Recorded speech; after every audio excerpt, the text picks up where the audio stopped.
शहर में पल के मीचते हैं यूं। हेलो फ्रेंड्स, आज हम बात कर रहे हैं एक ऐसे सिंगर की जिन्होंने सफलता पाने के लिए बहुत संघर्ष किया, लेकिन जब उनके गाने लोगों तक पहुंचना शुरू हुए तो दुनिया भर में उनकी सिंगिंग की करोड़ों फैन फॉलोइंग हो गई। और लम्हे तू कहीं मत जा। अरिजीत अब इतने बिजी सिंगर हैं कि आज के टाइम में बॉलीवुड में रिलीज होने वाली लगभग हर फिल्म में अरिजीत का गाना होता है और ये कहना गलत नहीं होगा कि वो आज के टाइम के बॉलीवुड के नंबर 1 प्लेबैक सिंगर हैं। मैं फिर भी तुमको चाहूंगा। दोस्तों, अरिजीत का ये सफर बिल्कुल भी आसान नहीं रहा। उन्हें यहाँ तक पहुँचने में काफ़ी कठिनाइयों का सामना करना पड़ा। हालांकि अरिजीत का फैमिली बैकग्राउंड म्यूजिक से ही है, लेकिन इस बड़े मुकाम पर जाने के लिए अरिजीत ने अकेले ही सारी मुश्किलों का सामना किया। तू ही है आशिकी, तू ही आवारगी, तू ही। नमस्कार दोस्तों, मेरा नाम है अभिषेक और स्वागत है आपका हमारे YouTube चैनल में। इस वीडियो में हम अरिजीत की संघर्ष से लेकर सफलता तक की तो पूरी कहानी जानेंगे ही, साथ ही जानेंगे उनकी लाइफ से जुड़ी बहुत सी अनजानी बातें। आपके फेवरेट सिंगर के बारे में सब कुछ जानने के लिए वीडियो को एंड तक जरूर देखें। चलिए वीडियो शुरू करते हैं। अरिजीत का जन्म 25 अप्रैल 1987 को पश्चिम बंगाल के मुर्शिदाबाद के जियागंज में हुआ। अरिजीत के पापा पंजाबी थे और उनकी मां बंगाली। अरिजीत के पापा जीवन बीमा निगम में काम करते थे और अरिजीत की मां वैसे तो हाउसवाइफ थीं, लेकिन वो सिंगिंग भी बहुत अच्छी किया करती थीं और तबला भी बजा लेती थीं। अरिजीत की मां ही नहीं, उनके ननिहाल के ज़्यादातर मेंबर म्यूजिक से जुड़े हुए थे, चाहे वो उनकी मामी हो, मौसी हो या नानी। सभी क्लासिकल म्यूजिक के ट्रेंड सिंगर थे। शायद यही वजह रही कि अरिजीत को भी बचपन से ही सिंगिंग का बहुत शौक था। अरिजीत ने अपनी स्कूली पढ़ाई राजा विजय सिंह हाई स्कूल से की और स्कूलिंग के बाद ग्रेजुएशन उन्होंने श्रीपत सिंह कॉलेज जियागंज से की। अरिजीत पढ़ाई में एक अच्छे स्टूडेंट थे, पर पढ़ाई से भी ज्यादा वो बचपन से ही सिंगिंग के दीवाने थे। अरिजीत की यही दीवानगी देखते हुए उनके पेरेंट्स को ये समझ आया कि अरिजीत सिंगिंग में आगे जा सकते हैं। इसीलिए उनके पेरेंट्स ने फुल सपोर्ट देते हुए अरिजीत को प्रोफेशनल ट्रेनिंग दिलाने का फैसला किया। अरिजीत ने अपनी सिंगिंग की ट्रेनिंग हजारी ब्रदर्स से लेना शुरू कर दिया। उस्ताद राजेंद्र प्रसाद हजारी से उन्होंने इंडियन क्लासिकल म्यूजिक सीखा। उस्ताद धीरेन्द्र प्रसाद हजारी से उन्होंने तबला बजाना सीखा और उस्ताद वीरेंद्र प्रसाद हजारी ने अरिजीत को पॉप म्यूजिक सिखाया। अरिजीत को बहुत अच्छी ट्रेनिंग मिली थी, इसीलिए उन्हें सिंगिंग तो बहुत अच्छी आती ही थी और उनकी आवाज़ तो दिल को छू जाने वाली है ही। अब अरिजीत को इंतजार था एक मौके का, एक ऐसा मौका जो उन्हें आगे लेकर जाए। साल 2005 में अरिजीत एक रियलिटी शो में पार्टिसिपेट करने अपना शहर जियागंज छोड़कर मुंबई आ गए। ये रियलिटी शो था सोनी टीवी पर आया सिंगिंग शो फेम गुरुकुल। इस शो में एक जज शंकर महादेवन भी थे और इसीलिए अरिजीत इस शो का हिस्सा होना चाहते थे। कई राउंड ऑडिशन के बाद अरिजीत का शो में सिलेक्शन हो गया। अब अरिजीत ने अपनी परफॉर्मेंस दिखाना शुरू की। उनकी सोलफुल वॉइस जजेस को बहुत अच्छी लग रही थी और सबको लग रहा था कि वो टॉप रनर अप तो रहेंगे ही, लेकिन वोटिंग में कमी की वजह से अरिजीत का सफर उस शो में 6th पोजीशन पर ही रुक गया। वो टॉप 5 का भी हिस्सा ना हो सके। यहाँ से बाहर होने पर अरिजीत को काफी निराशा हुई और उन्हें ये भी लग रहा था कि मैंने इतने साल मेहनत की पर उसका क्या फायदा जब लोग मेरी आवाज पसंद नहीं कर रहे। फेम गुरुकुल से अरिजीत बाहर तो हो गए, पर शंकर महादेवन को उनकी सिंगिंग बहुत पसंद आई। शंकर महादेवन ने कहा था कि ऐसा नहीं है यहाँ से बाहर होने पर हार मान लो, आगे बहुत कुछ है। और साथ ही उन्होंने ये भी कहा था कि वो अरिजीत को जरूर काम देंगे। और इस शो के कुछ ही टाइम बाद शंकर महादेवन ने अपना वादा पूरा करते हुए हाई स्कूल म्यूजिकल 2 एल्बम के गाने ऑल फॉर वन आजा नचले में अरिजीत को गाने का मौका दिया।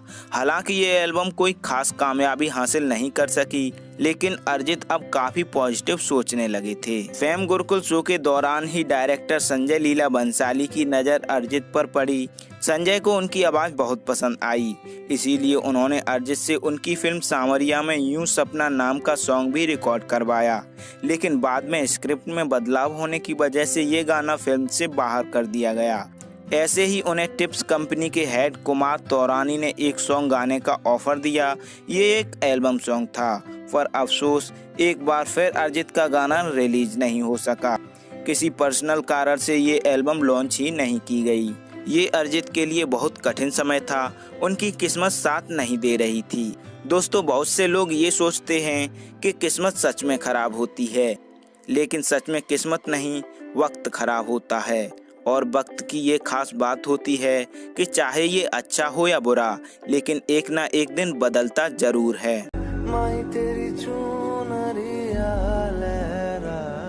इसके बाद अरिजीत ने एक और रियलिटी शो 10 के 10 ले गए दिल में हिस्सा लिया। इस शो में अरिजीत ने बहुत शानदार परफॉर्म किया। जब तक शो चला तब तक शो में अरिजीत का ही नाम छाया रहा, और जब शो का विनर घोषित किया गया तो वो और कोई नहीं अरिजीत सिंह ही थे। जी हाँ दोस्तों, अरिजीत ने ये शो जीत लिया था। इस शो को जीतने का फायदा ये हुआ कि इसके तुरंत बाद उन्हें एक पॉपुलर म्यूजिक लेबल में गाने का मौका मिला। एक शो जीतने और म्यूजिक एल्बम में काम करने के बाद भी अरिजीत को आगे जाने में बहुत मुश्किलें आ रही थीं, क्योंकि अरिजीत तो अभी इंडस्ट्री में आए ही थे, लेकिन उस टाइम कई बड़े बड़े सिंगर्स को काम नहीं मिल रहा था, और अरिजीत भी इस बात को बहुत अच्छे से समझ रहे थे कि अभी उन्हें काम नहीं मिलेगा। लेकिन वो बिना काम या इनकम के मुंबई जैसे शहर में सरवाइव भी तो नहीं कर सकते थे। इसीलिए अरिजीत ने तय किया कि अब वो सॉन्ग प्रोड्यूस करेंगे। इसीलिए वो बन गए म्यूजिक प्रोड्यूसर। अब वो कई म्यूजिक डायरेक्टर्स के साथ काम करने लगे, जिनमें प्रीतम चक्रवर्ती, शंकर एहसान लॉय, विशाल शेखर जैसे कई बड़े बड़े डायरेक्टर्स शामिल थे। इन लोगों के साथ वो म्यूजिक प्रोग्रामर का काम कर रहे थे, जहां से इतनी इनकम तो हो जाती थी कि वो मुंबई जैसे शहर में सरवाइव कर सकें। इन लोगों के साथ काम करते हुए न सिर्फ अरिजीत काम कर रहे थे, यहाँ वो म्यूजिक की वो बारीकियां सीख रहे थे जो अभी तक उन्होंने नहीं सीख पाई थीं। साल 2010 में म्यूजिक डायरेक्टर प्रीतम को 16 फिल्मों का म्यूजिक करना था। अरिजीत म्यूजिक प्रोग्रामर थे, वो प्रीतम के गानों की रफ कट सिंगिंग करते थे। अरिजीत की आवाज़ काफ़ी सुरीली थी, तो अब प्रीतम को लगा कि अरिजीत इतने अच्छे सिंगर हैं, क्यों ना कुछ सॉन्ग अरिजीत से ही रिकॉर्ड कराए जाएं। ये गाने रिलीज होने के बाद पता चला कि प्रीतम का अरिजीत से गाना रिकॉर्ड करवाने का फैसला सही था। अरिजीत के उन गानों पर काफ़ी अच्छा रिस्पांस आया, इसीलिए इसके बाद उन्हें और भी डायरेक्टर्स और प्रोड्यूसर्स से ऑफर आने लगे। अरिजीत सिंह का बॉलीवुड बैकग्राउंड म्यूजिक का करियर साल 2011 में मर्डर 2 मूवी के फिर मोहब्बत सॉन्ग से शुरू हुआ।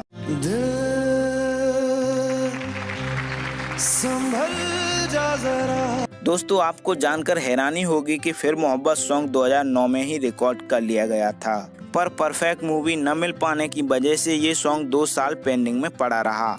और जब 2011 में ये सॉन्ग रिलीज हुआ तो लोगों को ये गाना काफ़ी पसंद आया। अरिजीत का पहला बॉलीवुड सॉन्ग ही सुपरहिट रहा। अरिजीत का दूसरा सुपरहिट सॉन्ग साल 2012 में रिलीज हुई फिल्म एजेंट विनोद में आया, जिसका टाइटल था राब्ता। इसके बाद साल 2013 में उन्होंने आशिकी 2 मूवी में तुम ही हो गाने में अपनी आवाज़ दी, और इसी गाने ने अरिजीत की जिंदगी बदल कर रख दी। क्योंकि तुम ही हो, अब तुम ही हो। इस सॉन्ग ने अरिजीत की फैन फॉलोइंग और डिमांड इतनी बढ़ा दी कि उनके पास सॉन्ग्स के ढेरों ऑफर आने लगे। ये सॉन्ग न सिर्फ 2013 में सबसे ज़्यादा सुना जाने वाला सॉन्ग था, बल्कि लाखों लोगों के लिए एवरग्रीन बन गया। तुम ही हो सॉन्ग के लिए अरिजीत को फिल्म फेयर अवार्ड में बेस्ट मेल सिंगर का अवार्ड तो मिला ही, साथ ही और भी बहुत से अवार्ड मिले। इसके बाद अरिजीत के अवार्ड्स और सुपरहिट सॉन्ग्स का सिलसिला शुरू हो गया, और अरिजीत सिंह की आवाज़ से प्रभावित होकर बहुत से लोग उनकी जैसी सिंगिंग में रुचि दिखाने लगे। अरिजीत सिंह के सुपरहिट सॉन्ग्स की लिस्ट बहुत लंबी है, पर बात करें उन गानों की जिनकी वजह से उन्हें सक्सेस मिलती गई, तो वो हैं फिर मोहब्बत, एजेंट विनोद फिल्म का राब्ता, आशिकी 2 का तुम ही हो, ये जवानी है दीवानी मूवी के दिल्ली वाली गर्लफ्रेंड, कबीरा, इलाही और बलम पिचकारी, फटा पोस्टर निकला हीरो का मैं रंग शरबतों का, आर राजकुमार का धोखाधड़ी, जैकपॉट मूवी का कभी जो बादल बरसे। ये सब उनके शुरुआती सुपरहिट सॉन्ग थे, जिनमें उनका अपना खुद का फेवरेट सॉन्ग कभी जो बादल बरसे रहा। कभी जो बादल बरसे मैं देखूं तुझे। आशिकी 2 के बाद अरिजीत पर इतना काम आ गया था कि उन्होंने एक दिन में 16 गाने रिकॉर्ड किए थे। उनके पास टाइम की इतनी कमी थी कि वो ठीक से सो भी नहीं पाते थे। दोस्तों, इसे ही बोलते हैं असली सक्सेस। अरिजीत 2013 से अब तक लगभग 700 से भी ज्यादा सॉन्ग गा चुके हैं। ऐ वतन वतन मेरे आबाद रहे तू। दोस्तों, चलिए अब अरिजीत की पर्सनल लाइफ के बारे में बात करते हैं। आप लोगों में से बहुत से लोग ये नहीं जानते होंगे कि अरिजीत सिंह ने 2 शादियां की हैं। अरिजीत की पहली शादी उनके रियलिटी शो की को कंटेस्टेंट के साथ हुई। शो के दौरान दोनों मिले और कुछ दिन के बाद प्यार हो गया, तो उन्होंने फैसला किया कि वो दोनों शादी कर लेते हैं। उन दोनों ने साल 2013 में शादी कर ली, लेकिन शादी के कुछ दिन बाद ही उन दोनों में अंडरस्टैंडिंग नहीं रही।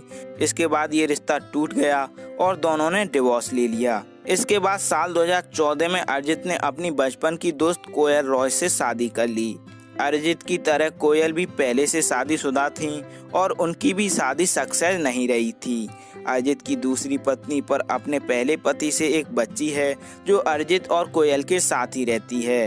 अरिजीत ने अपनी दूसरी शादी चुपचाप की थी और उस टाइम किसी को उनकी शादी की भनक भी नहीं लगी थी। एक इंटरव्यू में जब उनसे पूछा गया कि क्या आपने शादी कर ली है, तो उन्होंने इसका कोई जवाब नहीं दिया। फिर कुछ साल बाद अरिजीत ने खुद ही फोटो शेयर करते हुए ये बात सबको बता दी। फ्रेंड्स, चलिए अब बात करते हैं अरिजीत सिंह और सलमान खान के बीच हुई कंट्रोवर्सी की। साल 2014 में स्टार गिल्ड अवार्ड में सलमान खान और रितेश देशमुख होस्ट कर रहे थे। जब बारी आई बेस्ट सिंगर ऑफ 2013 के विनर की, तो सलमान खान ने अरिजीत सिंह का नाम लिया। नाम सुन के अरिजीत सिंह को स्टेज पर आने में कुछ सेकंड ज्यादा लग गए। इसीलिए जब वो स्टेज पर पहुंचे तो सलमान खान ने मजाक करते हुए पूछा, सो गए थे क्या? तो इसका जवाब देते हुए अरिजीत सिंह ने बोला कि आप लोगों ने सुला दिया। फिर सलमान ने बोला कि गाने ऐसे गाओगे तो लोग सोएंगे ही ना। साथ ही सलमान ने उनके गाने तुम ही हो की एक लाइन भी बोली, तो इस पर सब हंसने लगे, अरिजीत सिंह सहित। फिर सलमान ने अरिजीत सिंह को गाना गाने को बोला तो अरिजीत ने गाना गा दिया। गाना सुनकर सलमान बोले, माशाअल्लाह आपकी आवाज़ डिजर्विंग है, इसीलिए आपको ये अवार्ड मिला। इस पूरी कन्वर्सेशन में कोई बात ऐसी नहीं थी जिसमें अरिजीत ने कुछ गलत बोला। सिर्फ उन्होंने ये बोला कि आप लोगों ने सुला दिया, और शायद इसी में सलमान खान को लगा कि अरिजीत का बिहेवियर उनके लिए सही नहीं है। इसीलिए सलमान खान ने अपनी फिल्मों से अरिजीत के गाने हटवा दिए। अगर ऐसा नहीं होता तो अरिजीत के बजरंगी भाईजान और प्रेम रतन धन पायो मूवी में गाना गाते नजर आते, लेकिन सलमान ने ये तय कर लिया कि अब वो अपनी फिल्मों में अरिजीत को गाना गाने का मौका नहीं देंगे। 2016 में सलमान खान की मूवी सुल्तान का एक सॉन्ग जग घूमिया अरिजीत सिंह को ही गाना था, पर सलमान ने अरिजीत सिंह को इस फिल्म में गाना गवाने से साफ इनकार कर दिया। हालांकि अरिजीत सिंह के पास काम की कमी नहीं थी, फिर भी उन्होंने फेसबुक और ट्विटर पर सलमान से रिक्वेस्ट करते हुए लिखा कि भाईजान माफ़ कर दीजिए, मैं आपका छोटा भाई हूँ, गलती हो गई थी शायद मुझसे ही, प्लीज़ आप अपनी मूवी से उस सॉन्ग को मत निकालिए। लेकिन सलमान खान ने इस पर कोई रिस्पॉन्स नहीं दिया। दोस्तों, आपको क्या लगता है, गलती सलमान खान की थी या अरिजीत की? हमें कमेंट करके ज़रूर बताएं। दोस्तों, चलिए अब जान लेते हैं अरिजीत की लाइफ और करियर से जुड़ी और भी इंटरेस्टिंग बातें।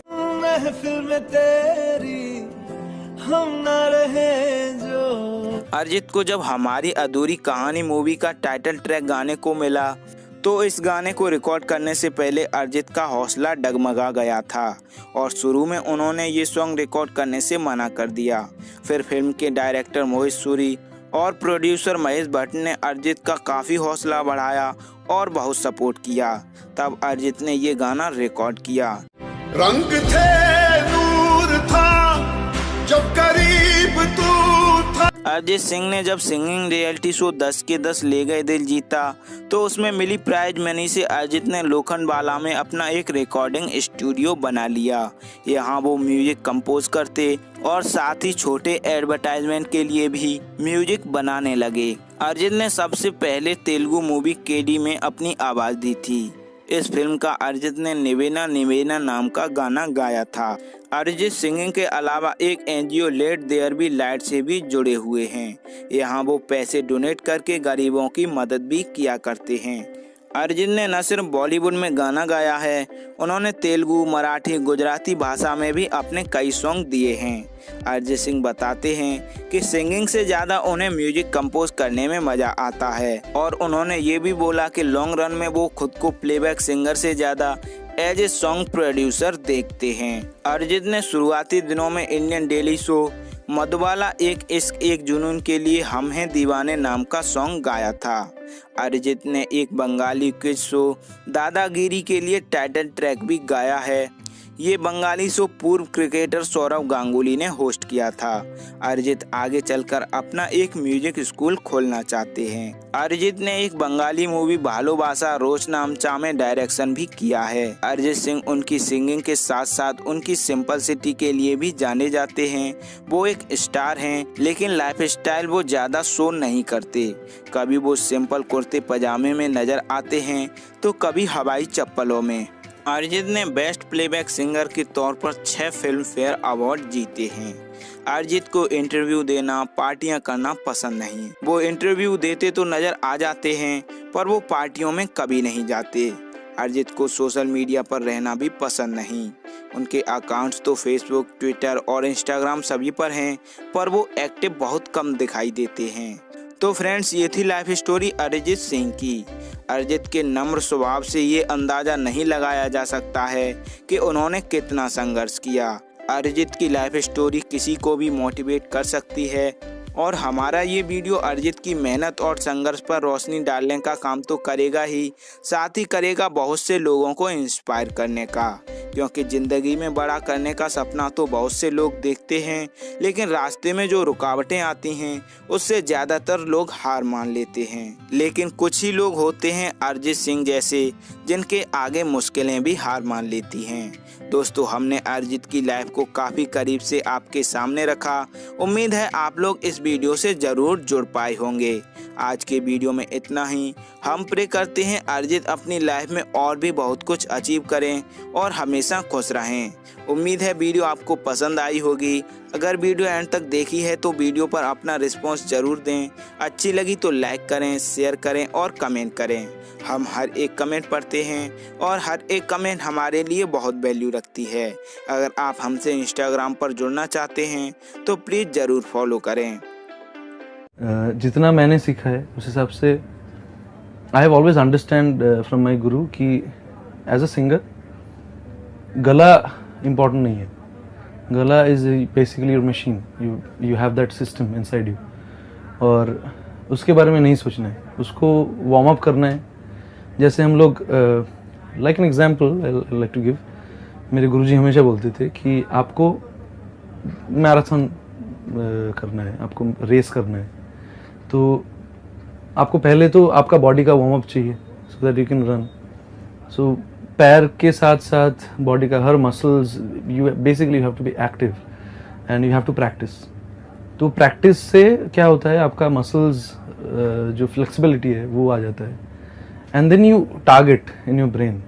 तो ये जो वार्म अप वाला सिचुएशन है, this is the most important situation, जहाँ पे आपको बिना कुछ सोचे जो भी आपका टीचर है उनको मतलब ब्लाइंडली फॉलो करना है। And you need to have a teacher, you need to have a guru, और उनको फॉलो करते हुए you have to warm up mentally also, you have to prepare. क्योंकि मैराथन सिर्फ ऐसे दौड़ने से नहीं होता, you have to have a goal.